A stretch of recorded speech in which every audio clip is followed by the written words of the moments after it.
Welcome to Author Stories, the podcast where we talk to the best writers in the industry and discuss writing and the creative process.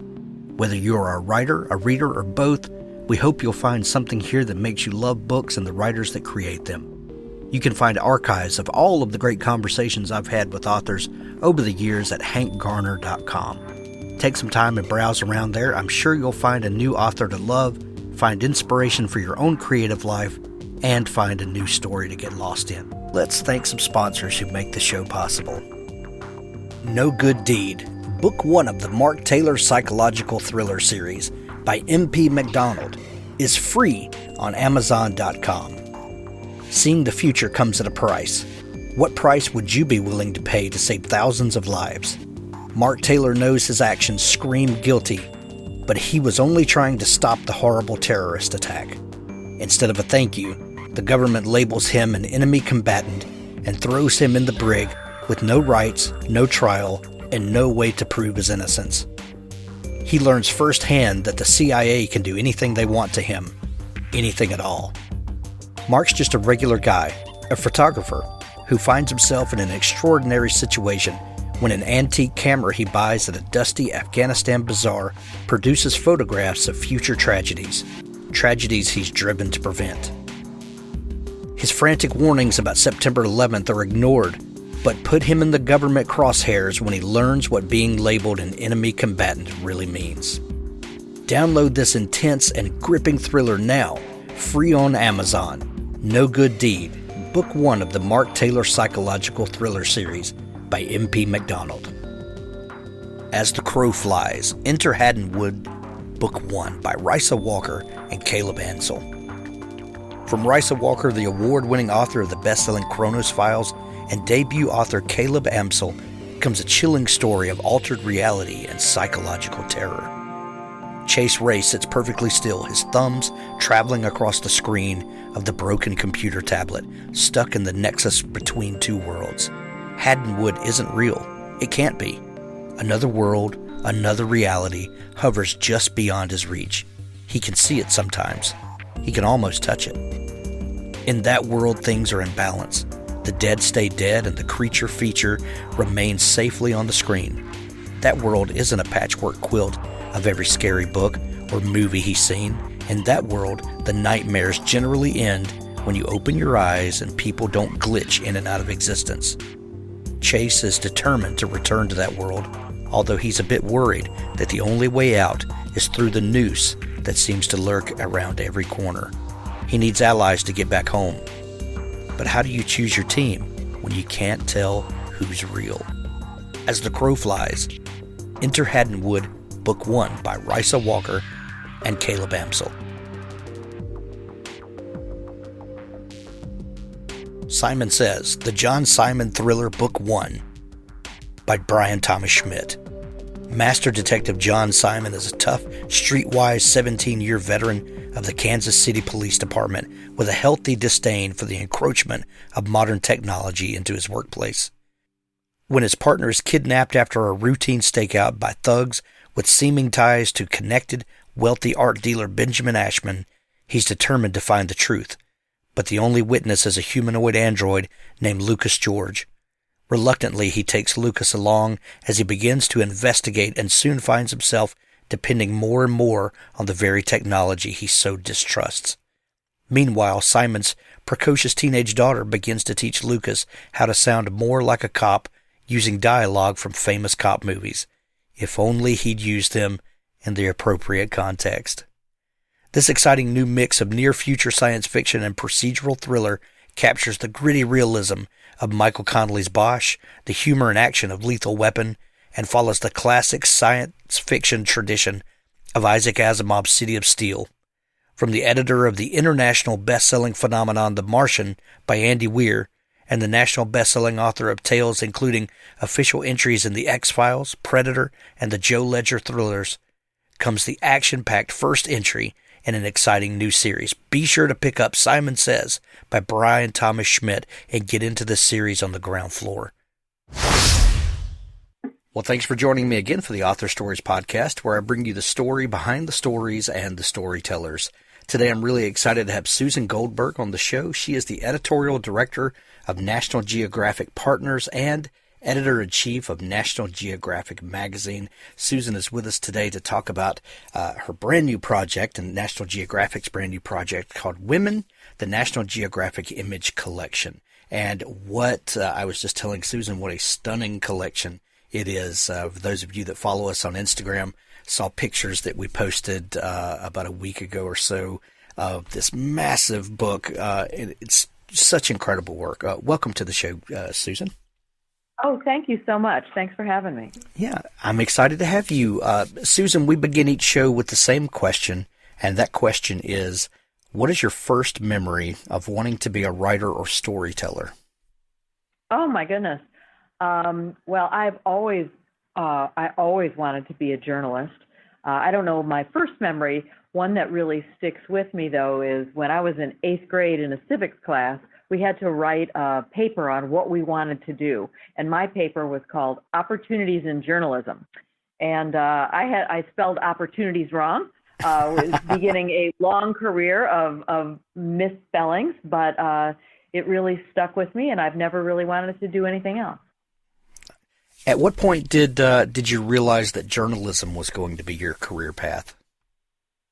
Well, I really think ever since then, I never studied anything else. You know, I worked on our yearbook in high school. I certainly worked on the college newspaper. I think I spent more time working at the state news at Michigan State University than I did going to classes. And I just never really have looked back. When was there a certain type of journalism that intrigued you more than others? Were you drawn to a specific corner of journalism? Well, you know, when I was growing up in Ann Arbor, Michigan, in the 60s, so there were just tons of student protests over the Vietnam War, and I was really taken by how journalists were able to dig up a lot of information that really informed the public and exposed lies being told by the administration and really changed the course of American history and of that war. And so I guess I was first drawn to, I guess you'd call it investigative journalism, but I just wanted to do stories that, you know, shined lights on problems and shine lights in dark places, and I've never really stopped wanting to do that. What brought you to Washington, D.C.? Oh, I first came here many years ago to work for USA Today, the newspaper, and I've been in and out of Washington ever since then, really. Gotcha. You were named at one point one of the most influential women in Washington. What were you doing at the time? Oh, I've been on those lists a couple of times. I don't remember that particular one. You know, I must say I think those lists I take them a little bit with a grain of salt. But, you know, I've had a number of interesting jobs in Washington. For a while, I ran the Washington Bureau of Bloomberg News. I think that might have been when I first went on that list.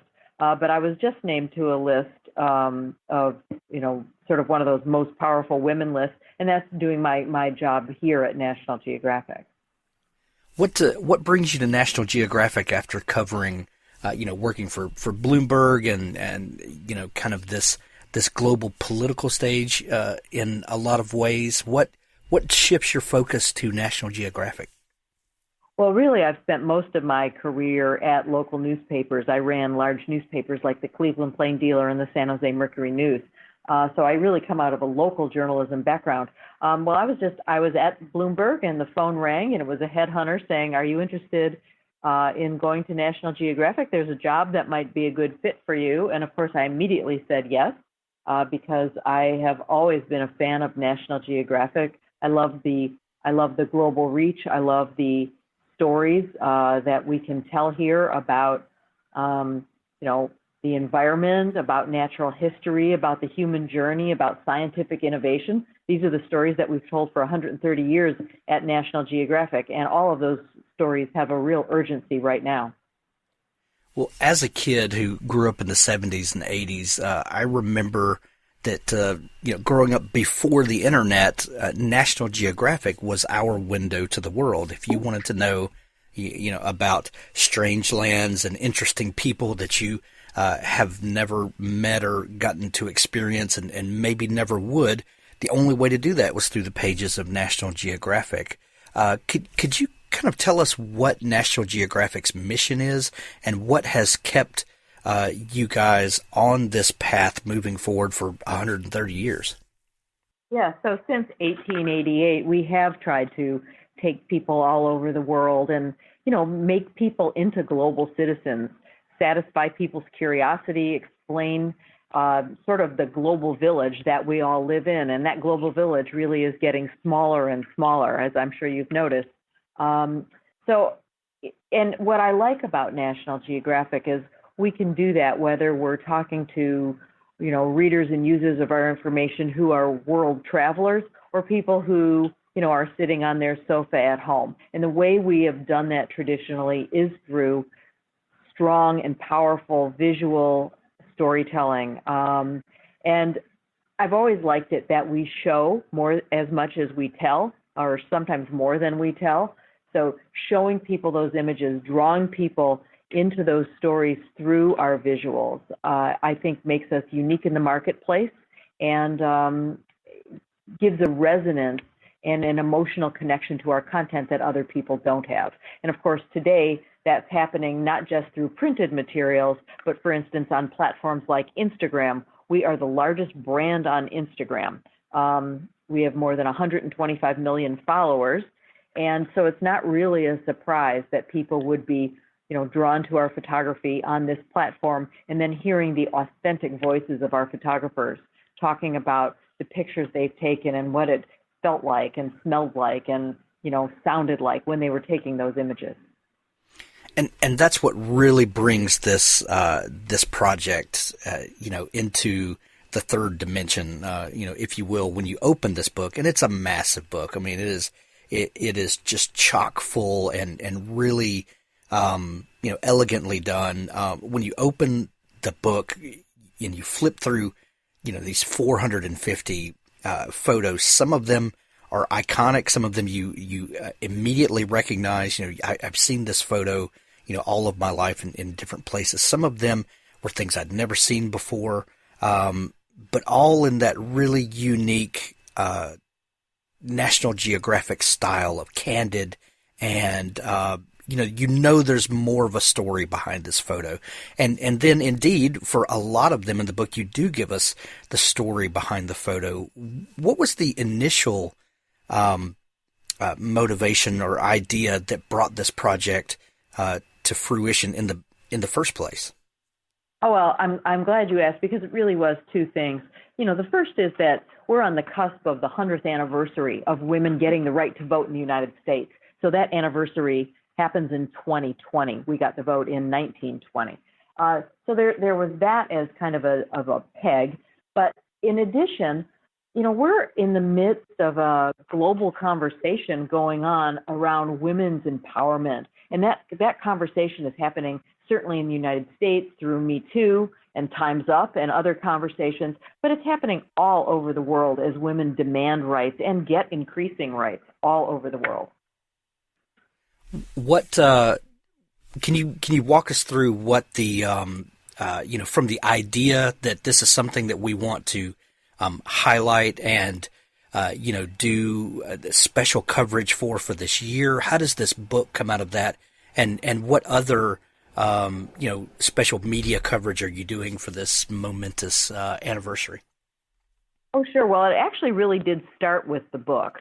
So the book led us to thinking, once we decided that we would do a book about the journey of women, we knew that we had a unique resource at National Geographic, and that's our archives.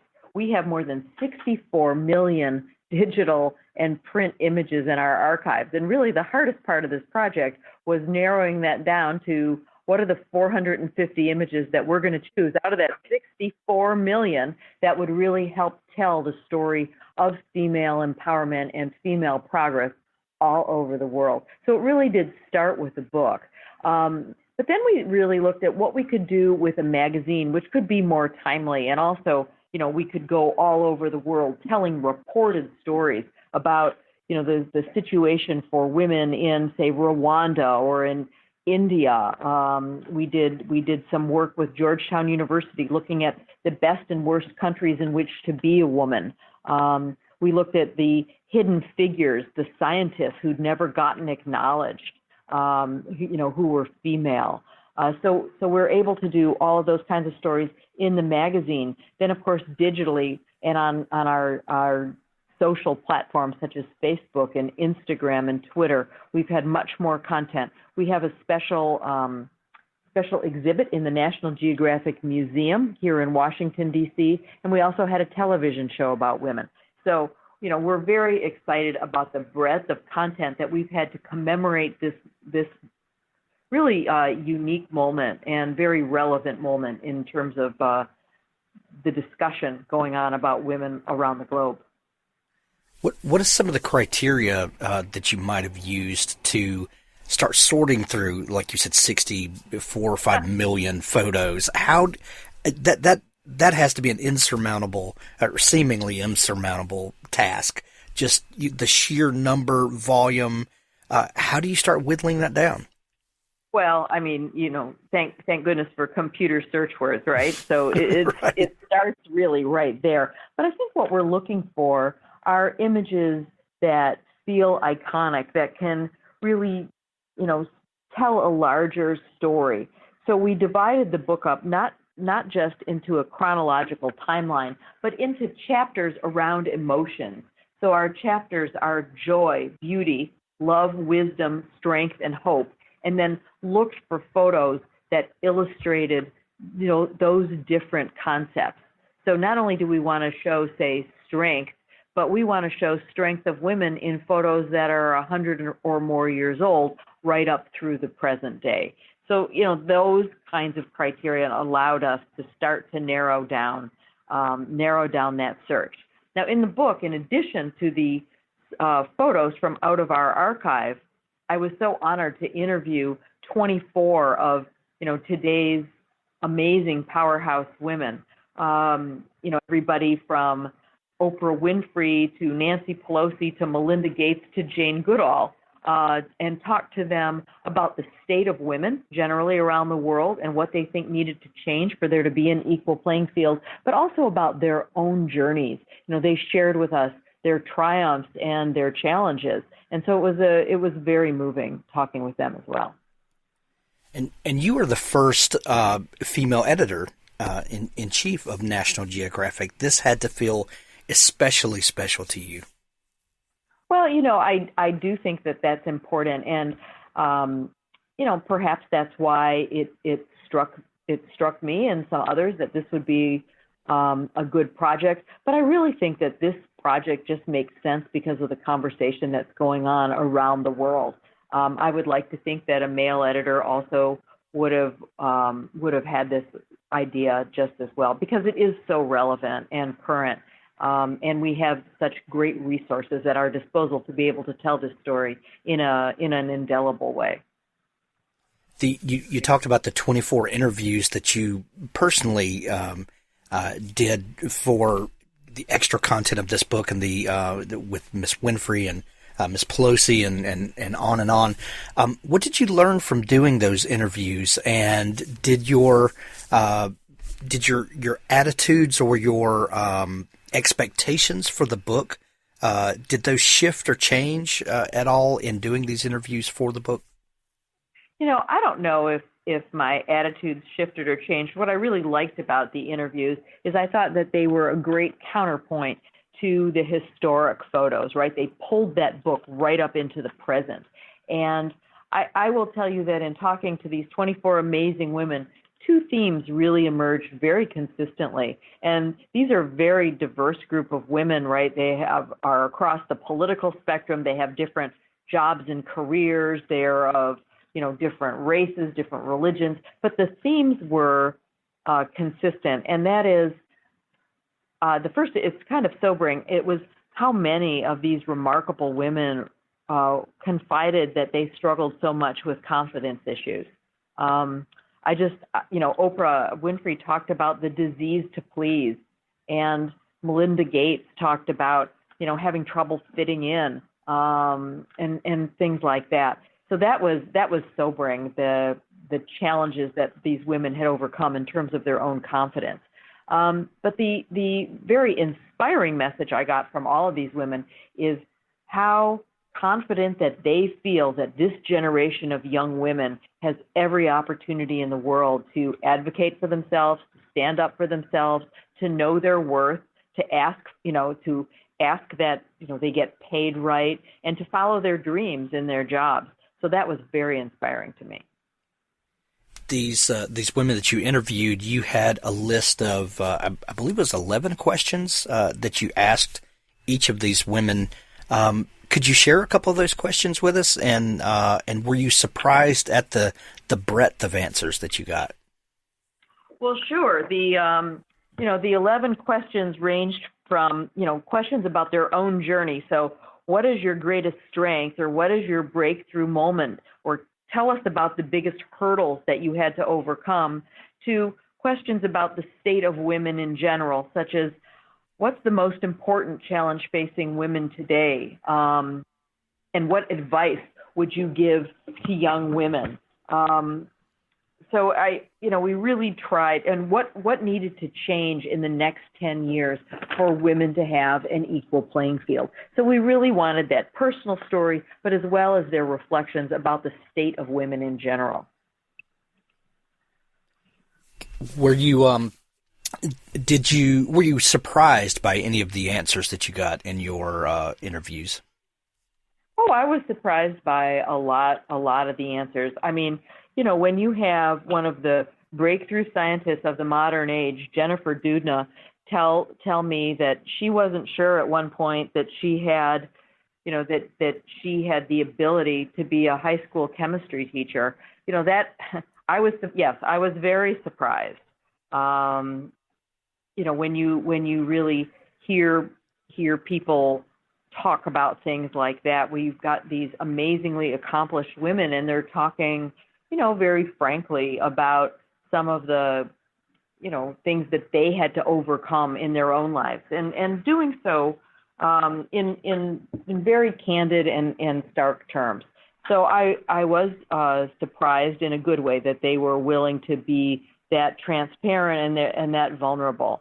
But I also, I guess, was surprised by the consistency of how inspiring they were, particularly when talking about younger women, and the belief that things are going to be so much better for this next generation of women coming up.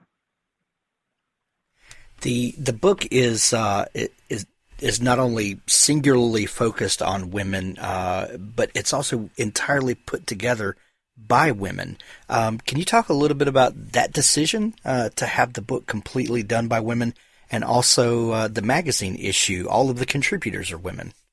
Yeah, it's really the magazine that was 100% done by women. So in our 131-year history, we've never done this before. So all of our contributors, the writers, the photographers, the illustrators, they were all women. And it was so terrific to know that we have so many wonderful female contributors and really could celebrate them in this moment. The majority of the book is put together by women. Of course, some of the older pictures, especially in the book, are taken by men because it reflects a time when we really didn't have many female photographers. And I think that's one of the important points, which is when you look at how images of women have changed over 131 years, I think not only have they changed because women are doing different things, but also because of who is taking the pictures. So we've got more and more women taking those pictures, and I think they're capturing, a different view of womanhood. What is the overarching message of this book? What do you, when people get the book, what do you hope their experience with the book is? I think ultimately that people will walk away from this inspired by the progress that you see women making, inspired by the strength of the images, by the diversity of what women are doing. I think that's a very powerful message. Now, that said, I think there's a secondary message that is equally important, and that is we've got pictures of women in countries where women are not empowered, where in fact they are silenced, where they are terribly oppressed, where they are subject to violence. And I think it's important that we look at those images as well, because only when we shine a light on those stories do we have any chance of, having equality for all women, not just some women. Like we mentioned earlier, National Geographic has been a staple in so many people's lives, and I know lots of people that have huge collections of National Geographic magazines that they've collected through the years, and like I said, for people my generation, and I know people before me, National Geographic was our window into the world. With the way the media landscape is changing and the interconnectedness of the world through the internet and various other technologies, how do you see the future of National Geographic? And I know you guys are doing amazing things on social media, like you're talking about with Instagram. But what is the future focus of National Geographic as you see it? Well, I think what's important for us, and what is important for all of the so-called legacy media companies, is that we're putting out stories that are reaching readers on the platforms in which they want to be reached. So, we're going to take stories, and you're going to go report one time, and they're going to look a certain way in a printed magazine. They're going to look differently on a digital platform, and depending on whether people are seeing that on nationalgeographic.com or on Snapchat, right, where we've got a very different audience, or on Instagram. So depending on the platform in which people read those stories, they are going to be different for the audience that we're going to find there. And I think that that's fine, because you can't do the same story on different platforms. It just doesn't make any sense. You've got to take that content and make it work for the different platform. But I think that we're very lucky in that the stories that we have always told are stories that have real urgency right now. I mean, we have been covering the earth and the planet and species preservation and the environment, and for 130 years. Well, those stories, which are stories about climate change, for example, and the sustainability of the planet, those are hugely urgent stories right now. So I think the topics we're covering are quite urgent, and the ways we're covering them are quite modern. Well, the new book is called Women, the National Geographic Image Collection. It's available everywhere now. What a great Christmas gift this would make for anyone in your life. Susan, thank you so much for joining me today on the show to talk about this book. We're going to link up the book in the show notes where people can go purchase theirs. Their copy of it. Is there a place online where people could connect with you and see more about all the great work that you guys are doing if they want to check in the show notes? Oh, sure. NationalGeographic.com. You can see a lot of the work that we've done both in the book and in the magazine, as well as just some digital-only stories. You can see that at NationalGeographic.com. And then the book, of course, is also available at Amazon. Excellent. Susan, thank you so much for taking time to come on the show today. Oh, thank you so much. I really appreciate it. Now stay tuned for an audiobook excerpt from Richard Gleaves' The Jason Crane series. You took a terrible risk tonight. Why? You don't know? The first rule. I was told by a friend that I shouldn't reveal my gift to anyone who doesn't have a gift themselves. That's exactly right. Because everyone we tell dies. Yes, you might have marked me for death. Made you a target for a ghost. Why can't people know what we can do? What makes it so dangerous? Valerie took up the fireplace prongs and stabbed the logs. It's called the great curse. Sparks exploded from glowing crevices and drizzled upwards, ricocheting off the black belly of the cauldron, turning into tiny ashes that disappeared up the chimney. It was cast by a powerful witch over 300 years ago. Witch? Sorry, but witch? Please, there's no such thing. Valerie closed her eyes. A spoon leapt from Jason's dish and caught him in the temple. He wiped melted ice cream from his cheek. You were saying? She cast the curse to stop the witch trials. In Salem? Jason searched his memory. 1692. They burned her alive in the Salem Common, the only witch to be burned. The cauldron smoked slightly. Its contents had evaporated. A sharp, charred scent filled the room. Wait, said Jason. There were no witches. They were just, victims of religious hysteria, right? So you're saying the witch trials were justified? Justified? So if a witch did exist, it would be okay to kill her? No, I just thought... You're right. Never mind. There was one witch in Salem, at least. A woman with a powerful gift. She only wanted to protect people like us, to give the gifted their anonymity, refuge.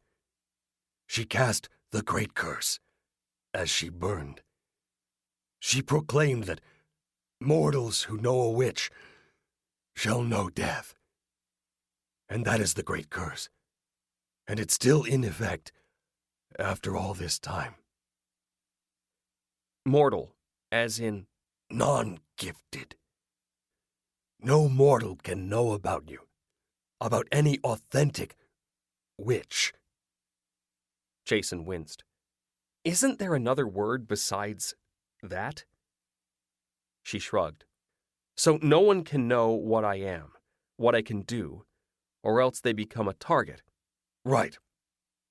The spirit world will obey the great curse and try to kill them. The spirit world. The other realm. Jason rubbed his eyes. How much of this was reality and how much of this was Valerie's nutty brand of mysticism? He felt himself pulling back, as usual, for fear of contagion. He'd spent his whole life reading science fiction. He hated paranormal tales. This was not his genre.